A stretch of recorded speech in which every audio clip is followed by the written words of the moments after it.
The swimming and diving teams meet their first defeat at the hands of the UPenn Quakers before they gear up for A10 championships. Hello, I'm Cody Barr. And I'm Brendan Rigney. Men's basketball clobber St. Bonaventure, while the women experience more turbulence in their own season. You're watching LaSalle TV's home for Explorer Athletics, SportsLine.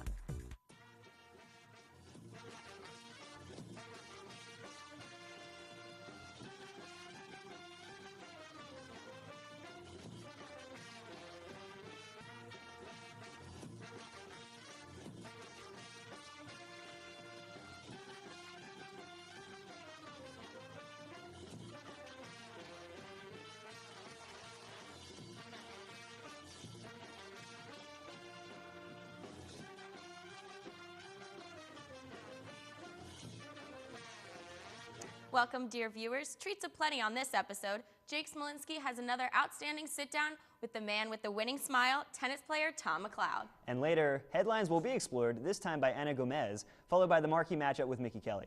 But first, let's catch up on what went down this past week for the spring athletes. Men's track and field is continuing the start of a strong season as the athletes split off this past weekend to compete in events at Pennsylvania State College and George Mason University. Most runners traveled to Virginia at the Patriot Games, where the team overall took third place behind host George Mason and Howard University. In the 1 mile run, junior Stephen Lewandowski placed second in with a time of 4 minutes 20 seconds. Two other LaSalle runners were also in the top 10. Juniors John Pujols and Tim Flanagan placed 4th and 8th respectively. Sophomore Bradley Hewer ran his career best with a time of 15 minutes in the 5,000 meter run for a second place finish out of 18. For the distance medley, Lewandowski and Pujols were joined by junior Chris Trimble and freshman Nicholas Smart to place first out of 5 other teams.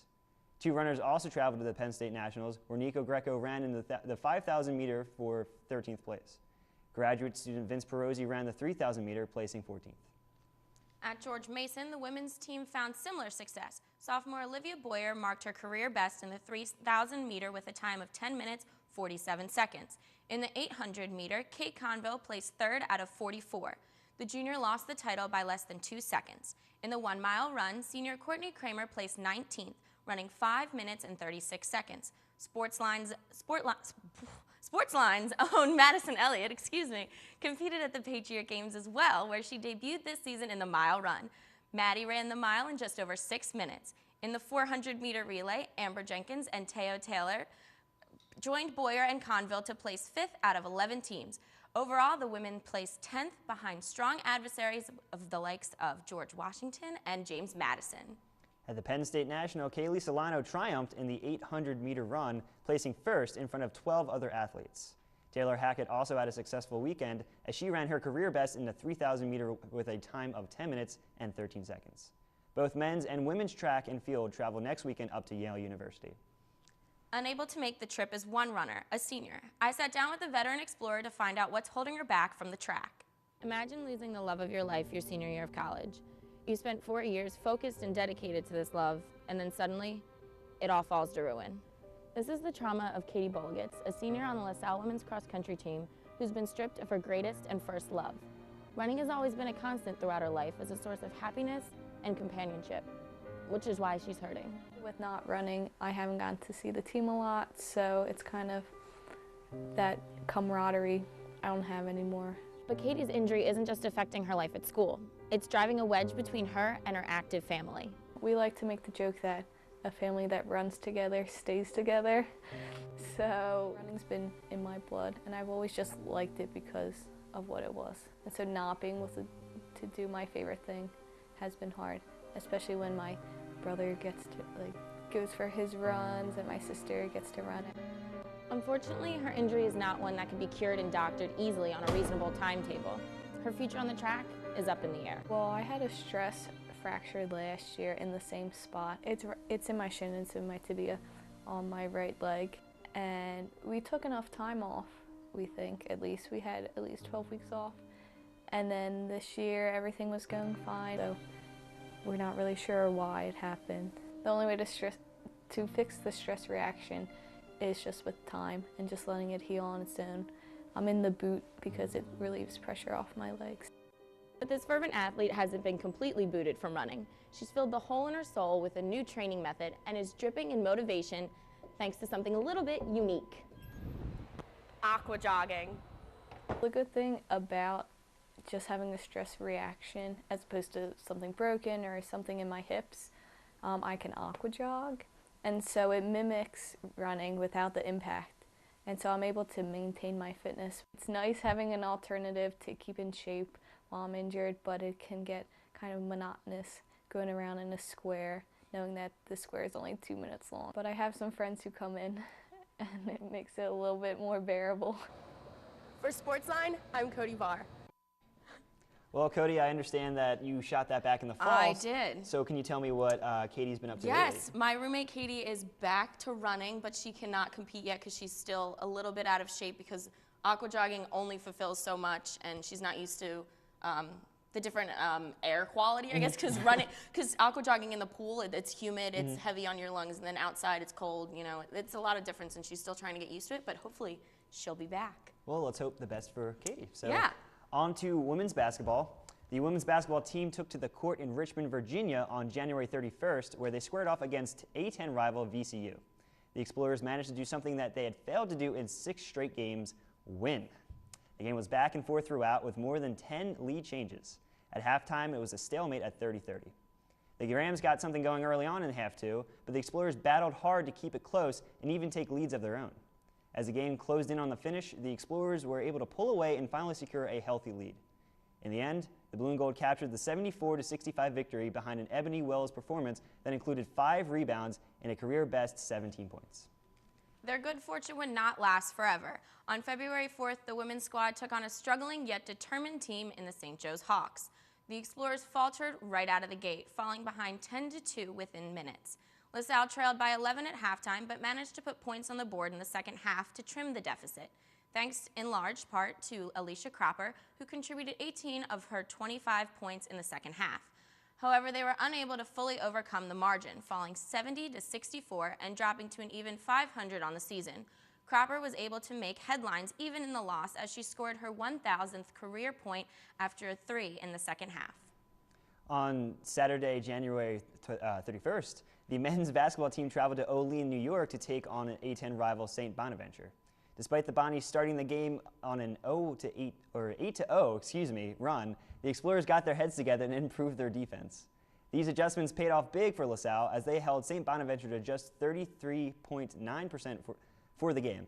On offense, the Explorers went on a 15-6 run of their own and never looked back.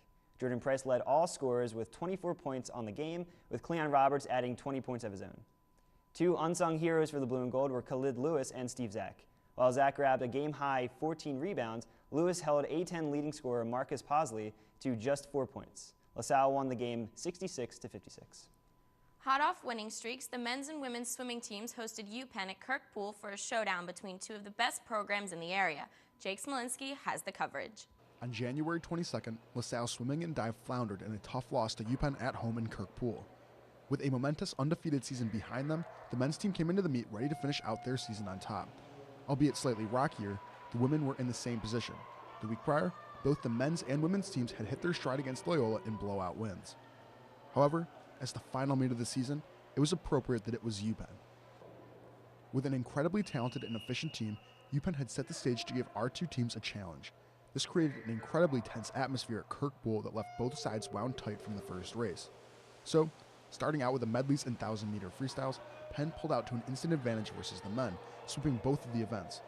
For most of the season, our 200-yard medley teams had beaten out everyone from Loyola to George Mason, but Penn showed up in top-notch form clinching those races. However, it was no shocker to have freshman Emma Smith absolutely dominate in the 1,000 for the women. Beating out the nearest opponent by almost 10 seconds, Smith finds herself looking to lead the A10. Not only that, she led a trifecta of Explorers to sweep the top 3 spots in the women's 200-yard individual medley alongside Hannah Elliott and Maddie Kolch. All around, this was an impressive day for our freshmen as Fabian Bergman, the Sweden native, won all 3 of events, gaining honors in the 100- and 200-yard backstrokes, as well as the 200-yard individual medley. Then, Jacob Bartoszewicz, a Polish recruit, continued his authority in anything butterfly related. Even with the younger members of the team stepping up, it was still impressive to see stalwarts like Kelsey Jenkinson take top honors in the 100-yard breaststroke.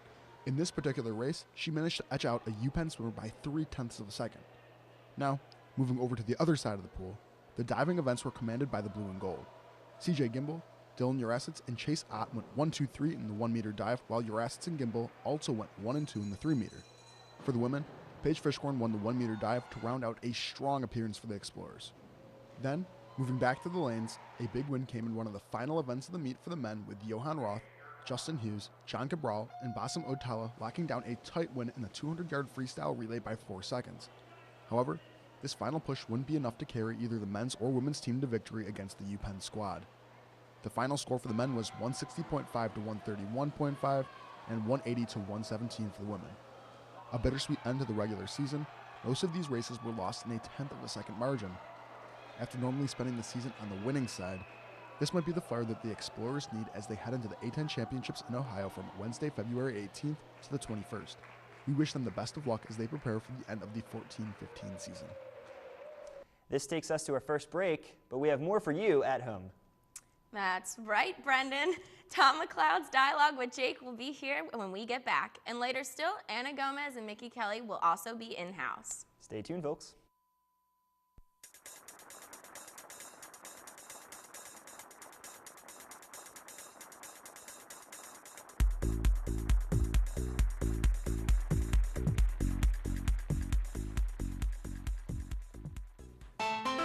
Hungry for LaSalle TV?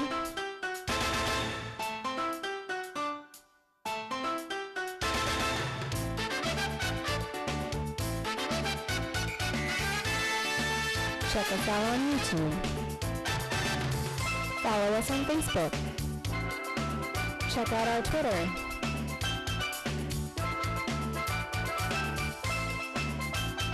And continue watching LaSalle TV.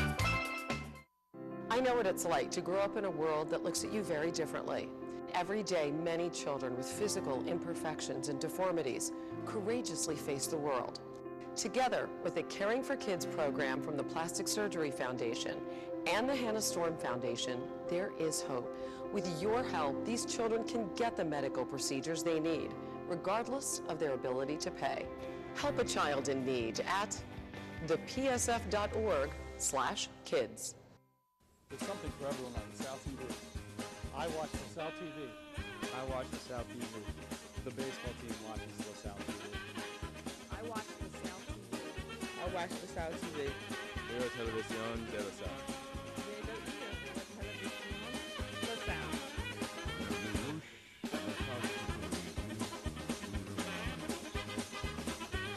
我睇電視 And you can too. Follow us, like us, and watch us on LaSalle TV.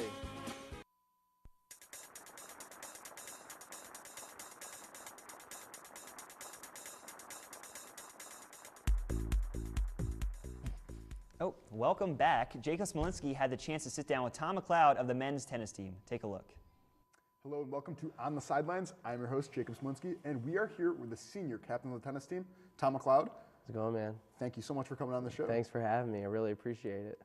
Well, we have a bunch of questions for you today, just talking about the team, the season, goals, everything. But first, coming back off this break, what did you guys do to come back in? I know you guys played right off the bat, right against Drexel and Villanova at the UPenn Invitational. Yeah. How was that coming back right in off of break? Were you here all during winter break?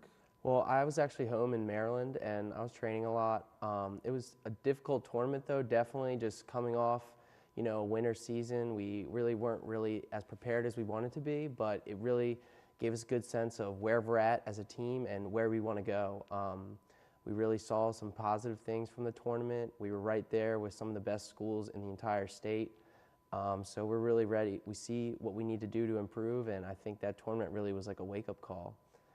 After the tournament, we met as a team and we decided we're like, there's nowhere we can go here but up, and we're dedicated and we're just ready to go. We've just been practicing a ton and really focused on getting better. Gotcha. And because I know you guys came off of a pretty even kind of 50-50 season during the fall. And I know a lot of these matches, they were really tough. You guys were getting called what is the time issue, and you guys would there'd be this squall, I'm trying to kind of explain it. Yeah, so when a team gets to 4 points, we have to stop. Yeah. So that's a really tough rule, and coming up this season, we have the most conference matches we've ever had since I've been here. So, I mean, we definitely have our hands full, but I think we're up for the challenge. Yeah, and okay, so let's talk about some of the players that are really like standouts. Obviously, you've been really leading the team and been a really big figure for that. But we also have some younger guys coming up, like Brian Balico, Mark Robinson. Yeah. But also, like for a lot of these seniors, we have Dale Fetterman's a senior, right? Yeah. And also, Deshaun Fennell. yes. And then exactly. Rob Castano. We have 5 seniors actually in my class, so we call each other the Fab Five. We're like, oh yeah, Fab Five. That's grown worthy. Yeah, and then so then it's Mark and Brian are sophomores, and then we have a freshman, Liam, as well. But I mean, everyone's really working hard. We all vibe pretty well together, and I really think if we continue to work as hard as we're working, like we're going to start seeing some really good results. And so now, especially coming up, we have some really big matches. We have Lafayette coming up. Yeah. And then also return to home on the courts for Dayton. Yeah. So can you tell us how are you guys going to be preparing for those matches? Well, I mean, we've been playing 5 days a week at Riverside, which is an indoor facility off City Ave, and just really working hard. We got a lot of conditioning we've been doing. And then for those matches, just really getting almost battle tested, battle ready for matches, and really being physically prepared and mentally prepared as well. Dayton made it to the quarterfinals, I believe, last year of the Atlantic 10 tournament, so they're a really talented team and a lot of foreign players, but I think we could really have a good shot at taking them out. I think it's going to be a good match. And so especially with that then, you guys getting prepared even off campus for like these really big A10 matchups, does it affect you guys having to travel every day to a different like location other than our home courts? Like, does it? Yeah, I mean, it's difficult, but you really have to make the best with what you can do. I mean, like, I feel like we're lucky to get this court time. I mean, so we got to make the most of it and just, be on time, make the most of what we have and really take advantage. I mean, yeah, we're not lucky enough to have like $50 million facilities like Texas or like these big schools, but hey, we're a small school, we got to make the most of it, and I think a lot of it's about attitude. Like, yeah, we could moan and complain about what we have, but we got some opportunities here, and we're going to take advantage of it. And talking about opportunities coming up for spring break. Yeah. Where are you guys going to be going? We're actually headed to Orlando, Florida. And that's going to be nice. I'm super stoked about that. Get out of the cold for a little bit. And we're going to get to play a lot of good schools. I think there's about over 200 schools going down there to Florida, so wow. Really good chance for a lot of great competition, maybe go swimming, check out Mickey Mouse at Disneyland, who knows. That's a nice little combination you got going on right there. But especially with you guys, but before you guys can get to like the absolute, like the wonderful climate, all that, you guys have to play Dayton though on the home courts with whatever the weather is going to be right now. Because right now I'm pretty sure the wind chill is like a negative 14. Just blustering through the quad here at LaSalle. I know. Hopefully by March it warms up. I mean, but with the colder matches, you really have to dress warm. So we really Under Armour it up, compression shorts, everything. I mean, really just keep your body as warm as possible. And hey, it's more of an incentive to move around. I mean, like try and stay warm. So I mean, it's good and bad. But again, you got to do with what you got to do, and hopefully get some nice weather for that. Yeah. And so, final question. So what do you think that LaSalle Tennis has to do this season to really step it up, stand out in the A10, and really prove yourself? I mean, honestly, I think it's just you have to work hard. I mean, tennis is one of those things mentally and physically, it's on you. I mean, you have to bust your butt in practice, during the matches, and even in the classroom too, if you really want to see success on all aspects. And I think that's what we have to do. We really just have to grind right now. I mean, we have a couple weeks until our next match, and if we really put forth our fullest effort at working hard, I really think we can have great success. Yeah, well, that's so awesome to hear that you guys are really looking forward to just push the team forward. Honestly, good luck with the rest of your senior season. Thanks, man. I really appreciate it. Yeah, and that is it for On the Sidelines. Once again, I'm James Smolinski. Thank you, and back to you guys. It's time for another commercial break, but stick around. Ana Gomez will be back with us for some exploring headlines. And later, Mickey Kelly will have his pick for this week's Marquee matchup. Stay tuned. I didn't think this could happen to me. I just wanted to feel pretty.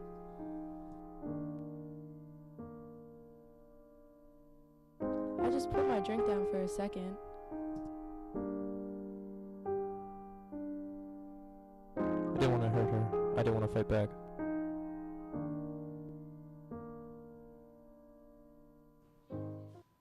Welcome back. Here with us now is Anna Gomez to give her edition of Exploring Headlines. Take it away, Anna. Thanks, Cody. Let's get to it. Despite the heartbreaking loss to UPenn, LaSalle's swimming program continues its dominance of weekly accolades. Freshman Emma Smith was named A10 Rookie of the Week for her performance against the Quakers. Smith resumes her success in the water with wins in the 1,000-yard freestyle and 200-yard IM, and a second-place finish in the 500-yard freestyle, in which she was less than half a second behind the first-place finisher. The freshman and the rest of our team now look towards the A10 championships with hopes of more triumphs after the setback against Penn. To continue our trend of following LaSalle athletes after they graduate, GoExplorers.com provides us with this week's updates on 4 former Explorers who played for the men's soccer team. Class of 2014 alum John McCarthy is currently in preseason camp with Philadelphia's own Major League Soccer team, the Union. McCarthy left his stellar career with LaSalle behind before being named Rookie of the Year at the USL, as well as goalkeeper for the former teammate. Jason Plumhoff followed his A10 Offensive Player of the Year and Soccer's 6th Player of the Year awards with a season in Denmark. Plumhoff has since been invited to preseason camp with the Harrisonburg City Islanders of the USL. They aren't alone in their post-LaSalle endeavors, though. 2010's A10 Player of the Year, Ryan Richter, has had his share of playtime, being drafted by the Union in 2011 before 2 seasons with the Toronto FC. The alum has recently signed with the North American Soccer League's Ottawa Fury. Not to be outdone, class of 08 alum Jeremy Ortiz saw action in his 2 seasons with the Philadelphia Kicks after a first-round drafting by the New Jersey Ironmen.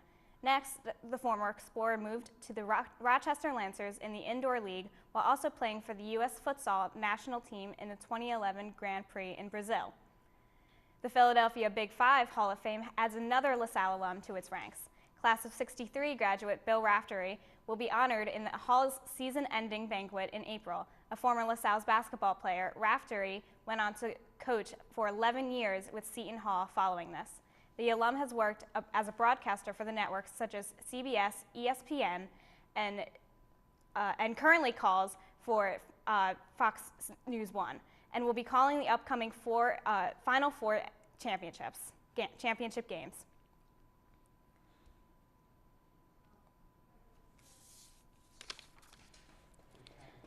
LaSalle's annual Girls and Women's Sports Day was held on February 3rd with keynote speaker Kathy McNally receiving this year's Mary O'Connor Award. The honor is given to those who have had a lasting impact on women's athletics at LaSalle. McNally, who was hired by the same Mary O'Connor, after whom the award was named, spent over 2 decades within the department, eventually succeeding O'Connor as Assistant Athletic Director of Women's Athletics. She was since worked as the first female athletic director for Gannon University, as well as for the University of Hawaii Hilo. Well, thanks for joining us, Anna. What do you guys think of some more Explorers finding work after they graduate? I mean, good for them. Right? Isn't that fantastic? Yeah. Yeah. Well. Now that we've covered the past, let's look to the future. Mickey Kelly brings us this week's Marquee Matchup. Check it out. Hello, and welcome to another exciting edition of Marquee Matchup. I'm Mickey Kelly.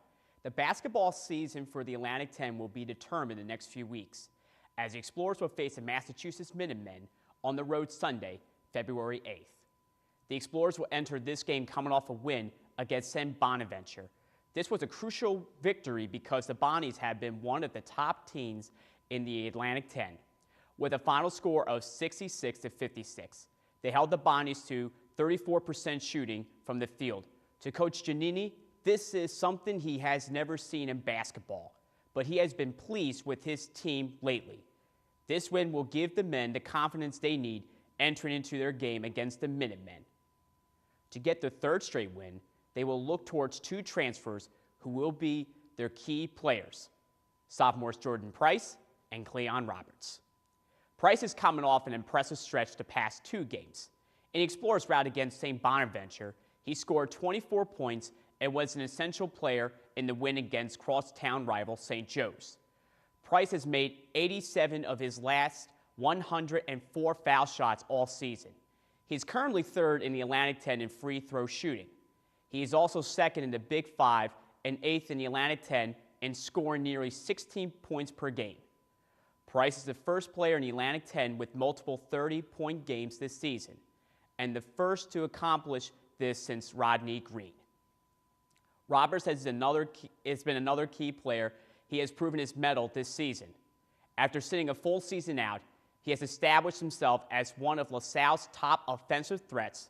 He is right behind Price in shooting, scoring an average of 10 points per game.